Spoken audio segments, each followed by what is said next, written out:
And I mean, this was after everything, like that was day after it stopped. Like we airlifted our last passengers out of there. We landed. I literally cross-loaded my crew onto another C-17 that was headed back to the States because I fought for information. I knew that all air movement was going to stop for about 3 days. And weird enough, at that point, our ops group commander decided that he wanted to jump on our last flight and that man needed to be home. So I was like, sir, if you want to get out of here in time, like you got to get on that jet. And I had a loadmaster whose uncle had passed away. I had another loadmaster who had fallen very ill. Like, I don't know what he contracted, but it wasn't COVID. We tested him for it, but he had something else that was not good. So my crew was kind of falling apart at that last point, mentally, physically. And I was like, I need to get them home. So I literally got them released from both stages, put them on a jet the day that we finished our last mission. So there was no crew rest. There was cross-load your bags. We're going home. And we took a direct flight in a C-17 home with the majority of the crews that we launched with on that first day, which was wild to have us all at the end of it.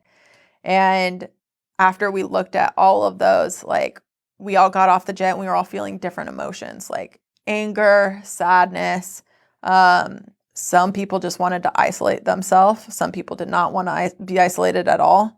And so those were the immediate reactions. And then, I mean, it's 2 years after the fact and we still talk about like how we look at the situation and how we process it and recognizing crews for their efforts or not recognizing crews for their effort and saying that this was just part of what they were expected to do.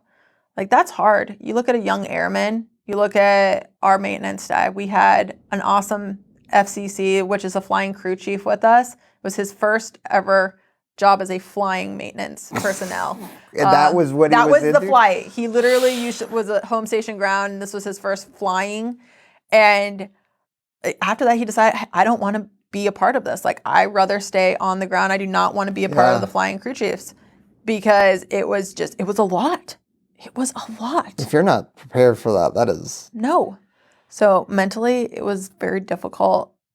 Still processing through it. I talked with my crew the other day because we were talking about this. I talked with Caitlin, and there's still things that she's like, I blacked out a lot of it. Like, I'm still trying to remember details of it. And so just like talking about it and being able to share the story helps a lot just for us as crew members, but also to let others know that, hey, once it was done, it wasn't done.